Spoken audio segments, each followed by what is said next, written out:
First of all, thank you for this interview. Thank you for your time. Stranger Eyes is a movie about surveillance, okay? And imposing a judgmental eye on your protagonists. In what ways does their extreme experience with surveillance reflect the way that we are all being observed in our daily lives? Yeah, as you put it, Stranger Eyes, the film is about surveillance and about voyeurism, and I guess in a way they're like same coin, different sides. Mm-hmm. Yeah. Importantly, it's.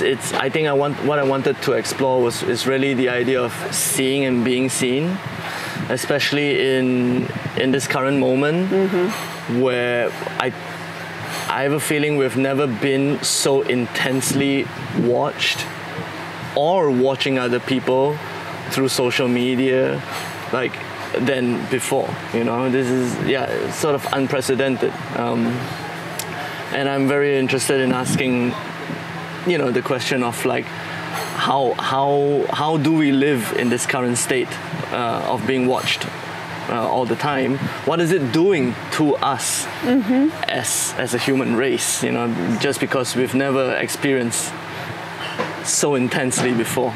I mean, coming from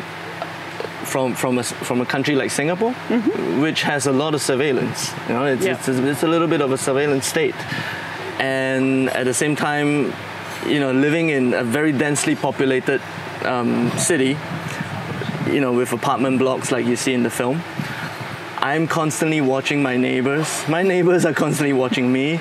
You know, it's like a daily ritual that we are watching each other, but at the same time, the state is watching me, watching them, you know. So it's a very interesting sort of three-way stare down, to put it this way. Yeah.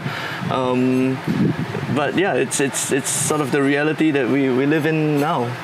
So through your exploration and making this movie, what answers did you come up with?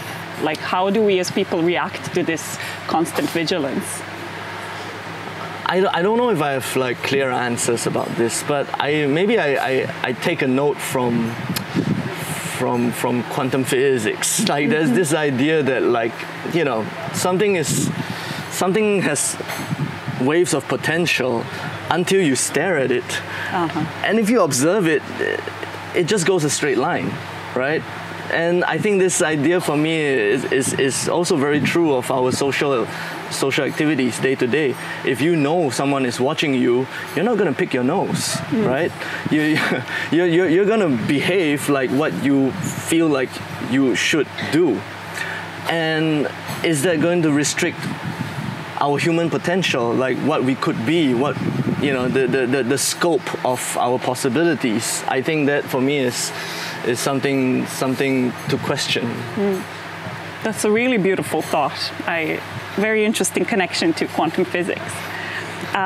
This movie is also about a family, of course, and their personal life being invaded.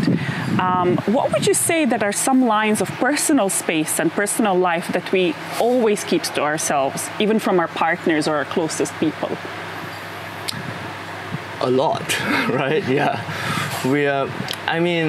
Humans are very strange things, you know. We think they are rational, we think that they do things only for their best interests, but that's not the case.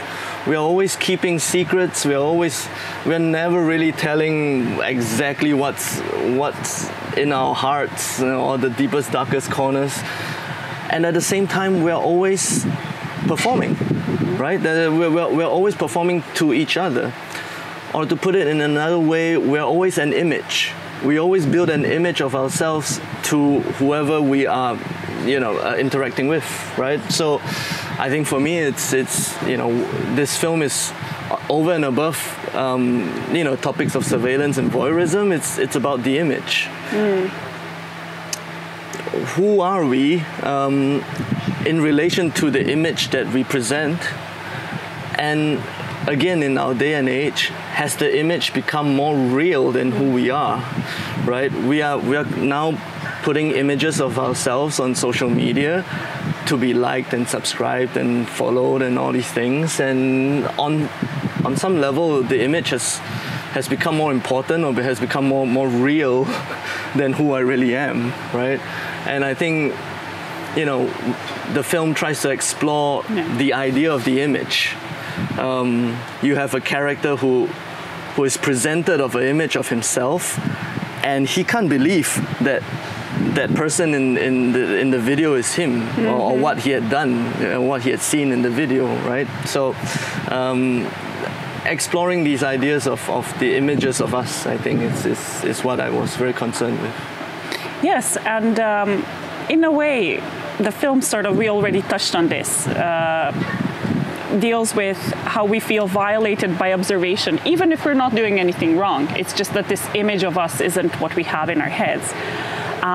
You connected it with quantum physics. I thought of this quote by Edward Snowden, who said that saying you don't care about the right to privacy because you don't have anything to hide is like saying you don't care about free speech because you have nothing to say.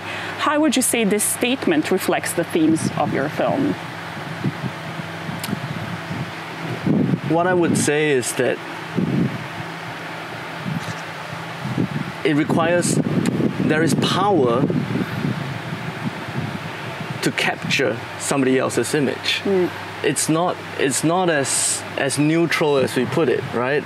And as Edward Snowden had mentioned, it's not as though here's my image, free for all, do what you want with it. No, to be able to capture a person's image is to have power over the person. So there is a power relation, whether you agree or admit to it or not. And I think in the film, what we often don't see is who is behind those surveillance footage. Like the camera itself becomes an omnipotent presence. And honestly, is there anybody even watching? We don't know, you know? Like that's, in a way, like day-to-day life for me. Like I see surveillance cameras. What are they seeing of me? I don't know. Who is watching? Is there anybody even watching? I don't know, right? But the effects of what it has on me, that's real. That's very real. Like the uncertainty of all these things. That's very true. My colleague who reviewed Stranger Eyes for Film Fest Report was really impressed with the, I'm so sorry about the pronunciation, Lee Kan-shek's? Lee Kan-shek, yes, okay. Multi-layered portrayal of Lao Wu. How would you say that you worked with him to prepare for the character you imagined? So, Lee Kan-shek is, he's a legend. I've been a big fan of his works for a long time, and I think for me, when I wanted to cast a silent voyeur, it was a no-brainer for me. Like, it's like no one even comes a close second to him. It's, for me, I think after working with him, I realized, of course, because he has such a big body of work that has very little dialogue, maybe no dialogue sometimes, right? That he has such a mastery of his body language, the power in his gaze, that it's really strong when I saw it on camera. Like he brought a sense of humanity to the voyeur that was not even on was not even on the script. You know, when he brought when he embodied the character of the voyeur, and it's amazing. And for me, he's a real darling, because you know sometimes working with your heroes can be difficult, but he is the kindest, most wonderful human being, and it was really a joy working with him. Oh, it's such a lovely thing to hear. And in what ways would you say that the story of Stranger Eyes is important for the society that you live in and for your daily life? How does it connect to your personal experience? You talked about it a bit at the start. Yeah, I mean, yes, I think increasingly so, the cities that we live in are just going to be more and more packed, are going to be more and more watched and surveillanced. We are going to be, you know, connected either through technologies or just proximity itself.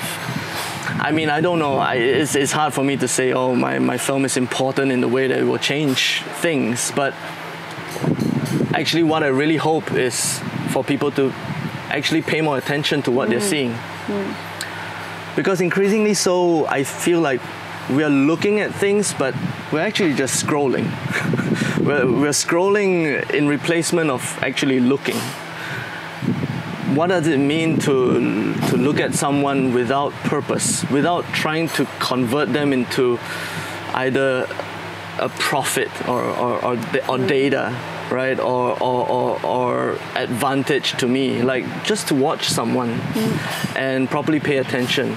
And sometimes you might even lose yourself in the act of watching. Absolutely. Yeah. The doom scroll. Yeah, totally. And yeah, if you pay more attention to the people that you're watching, I think that for me is really important. Yeah, rather than just to I know who he is. You know, I've seen his Instagram. Like I know.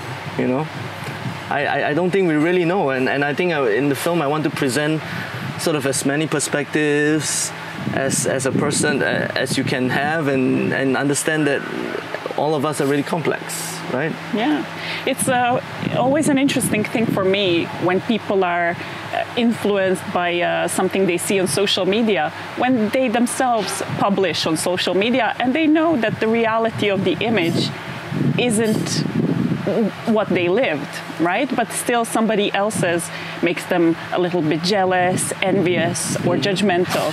How would you say that reflects to our personality? So we always feel others are doing something better or wrong. And for ourselves, do you think people usually think they're always right, they're better? How would you say that connects? I think all I can say is that the act of watching is not passive. You're not just watching and like, okay, sure. I think the act of watching is very active. You know, you have to actively see something, and on some level, it's almost transformative. Well, we watch movies. We are transformed by movies. Exactly, it changes us.